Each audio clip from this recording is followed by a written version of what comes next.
Hello bachcho, let's read the question. The question says the term tensile strength represents that there is a strong cohesion force between water molecules, B, a strong adhesion between water molecules and walls of xylem vessels, C, absence of vacuoles in the vessels, D, both A and B. तो question में हमसे बोला है कि जो term है tensile strength ये क्या रिप्रेजेंट कर रही है. हमारे पास 4 ऑप्शंस है, हमें इन ऑप्शंस में से करेक्ट आंसर को चूज करना है. तो सबसे पहले हम इस क्वेश्चन में की कॉन्सेप्ट को समझेंगे.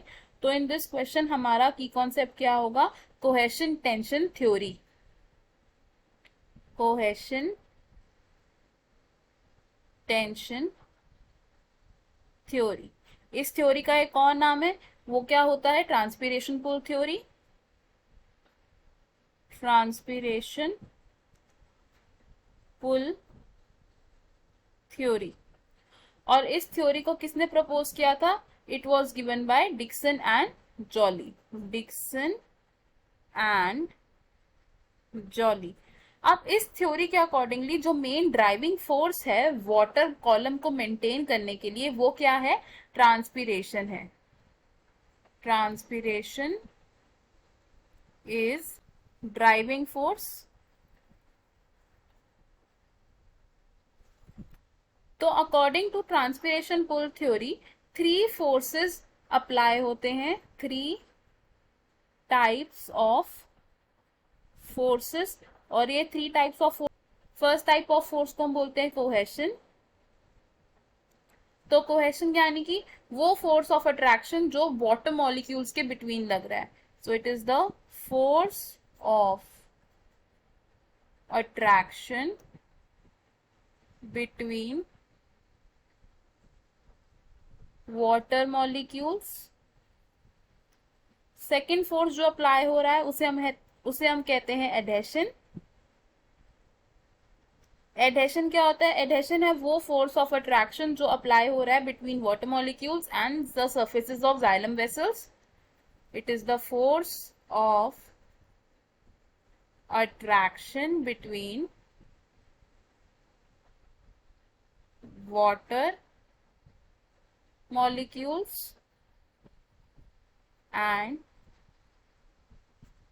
surface of xylem vessels. और थर्ड फोर्स कौन सा अप्लाई हो रहा है? थर्ड फोर्स को हम कहते हैं surface tension. Surface tension. Surface tension यानी कि the attraction of water molecules in liquid phase. ये क्या है? attraction of water molecules in liquid phase. और ये जो सरफेस टेंशन होता है ये लिक्विड फेज में ज्यादा स्ट्रांग होता है और गैसियस फेज में इतना स्ट्रांग फोर्स नहीं होता है ये.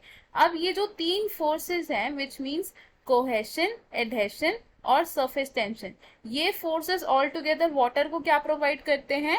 टेंसाइल स्ट्रेंथ प्रोवाइड करते हैं. टेंसाइल स्ट्रेंथ प्रोवाइड करते हैं वाटर को, जिससे कि वाटर क्या कर पाता है? Resist to pulling force and high capillarity. Resist to pulling force and high capillarity. तो हमें हमारे क्वेश्चन का आंसर मिल गया. क्वेश्चन में हमसे क्या पूछा था कि टेंसाइल स्ट्रेंथ का मतलब क्या है यहाँ पर? तो हमारा आंसर होगा इसमें option D which says both A and B, क्योंकि इसमें दोनों ही स्टेटमेंट्स इंक्लूड हो रही हैं. तो हम क्या लिखेंगे यहाँ पर? Option D is correct.